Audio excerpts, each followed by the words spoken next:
ایک واقعہ میری زندگی میں آیا. ایک گھرانہ تھا جس گھرانے میں تباہی اور بربادی کا جو نقشہ کھینچا جائے تو شاید وہ کم ہوگا. فقر، غربت، تنگ دستی، مشکلات، مسائل، پریشانیاں، اولاد کے مسائل، زندگی کے غم، نہیں کیا کچھ مسائل تھے اور کیا پریشانیاں تھے. مجھے خود ہی کہنے لگے کہ ہمارے بڑے کہتے تھے کہ یہ غربت اور تنگ دستی ہمیں نسل در نسل ملی ہے، اس سے پہلے ہمارے بڑے بہت مالدار تھے، یہ نسل در نسل آ رہی ہے، تیسری چوتھی نسل سے آ رہی ہے.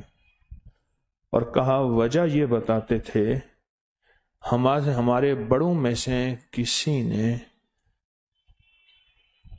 کسی جانور کے سوراخ اور بل میں پیشاب کیا تھا.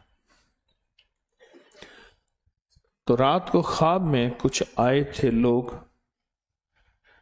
انہوں نے کہا تھا کہ تو نے ہمارا کھانا چھینا ہے ہم سے، ہم نے کھانا پکایا ہوا تھا، تو نے ہمارے کھانے میں پیشاب کر دیا، ساری عمر تو اور تیری نسلیں کھانے کو ترسیں گی،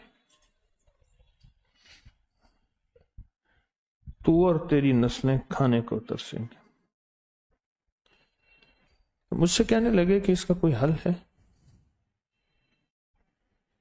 میں نے کہا بھائی میرے پاس حل نظر نہیں آ رہا، مجھے اللہ سے مانگوں گا تو اللہ پاک اپنے خزانے غیب سے عطا کریں گے. کچھ دنوں کے بعد آنا.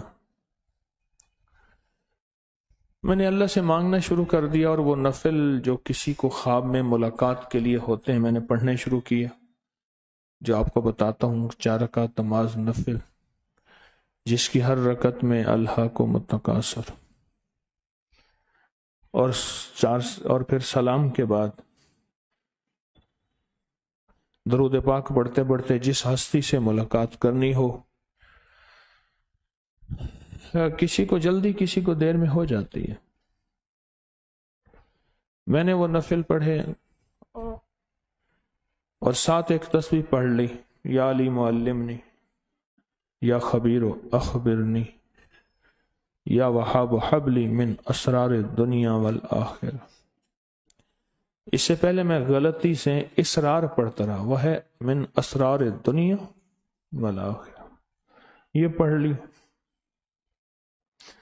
حضرت خواب میں تشریف لائے، میرے مرشد حضرت خواجہ سید محمد عبداللہ حجویری رحمۃ اللہ علیہ. میں کہ اس کو کہو کسی بھی بل کے قریب بیٹھ کے روزانہ ایک دفعہ سورۃ جن پڑھ کے آ جایا کرے، کچھ بھی نہیں ہوگا، ڈرے نہ. کسی بھی بل کوئی بھی دیکھے، قبرستان میں بل ہے، کسی کھنڈر میں، کسی جگہ، وہاں جو ہے وہ سورۃ جن ایک دفعہ پڑھ کے آ جایا کر. میں نے انہیں بتا دیا، میرے پاس آئے کہ سورۃ جن ایک بار پڑھیں، انہوں نے پڑھنا شروع کر دیا اور 40 دن پڑھا سورۃ جن. 40 دن کے بعد میرے پاس آئے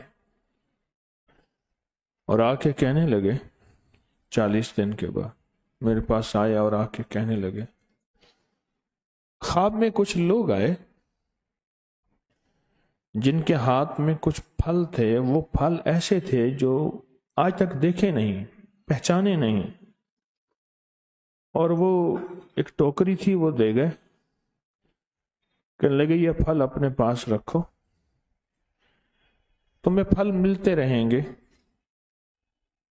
تم نے جو سورۃ جن کا عمل کیا ہے بل پہ، اس سے ہم راضی ہو گئے ہیں، آزمائشوں اور مصیبتوں کا دور ختم ہو گیا. آزمائشوں اور مصیبتوں کا دور ختم ہو گیا، راحتوں برکتوں کا دور شروع ہو گیا، لہذا بس یہ پھل ہیں. کہنے لگے جب میں اٹھا تو پھلوں کی جو خوشبو میں نے خواب میں دیکھی تھی وہ تھی، پھل تو نہیں تھے پر خوشبو تھی. وہ دن اور آج کا دن رب نے ایسے برکتوں اور وسعتوں کے دروازے کھول دیے، جبکہ اس سے پہلے کئی نسلوں سے ہماری گھر کی روٹی نہیں ہوتی تھی، ہوتی تھی تو پوری نہیں ہوتی تھی، ہوتی تھی تو ہوتی نہیں تھی۔ میں سوچتا ہوں کہ حضور کیا ایک لقب جو ہے نا محسن انسانیت بھی ہے، انسانیت کے محسن۔ حضور نے ہمیں کتنی کتنی جگہوں پہ احتیاطیں بتائی ہیں، کتنی جگہوں پہ ہمیں بتایا ہے کہ اس پہ احتیاط کرنی ہے، اس کا خیال رکھنا ہے، اور اس پہ توجہ کرنی ہے، اور اس پہ غفلت نہیں کرنی ہے۔ خیال کرنا یہاں سے ڈسے جاؤ گے، خیال کرنا یہاں سے بربادی کا خطرہ ہے، خیال کرنا۔ ایک بل ہے، بظاہر کچھ نظر نہیں آتا، بظاہر کچھ نظر نہیں آتا، پر جنات اس کا اثر ہوتا ہے، جنات کا اثر ہوتا ہے۔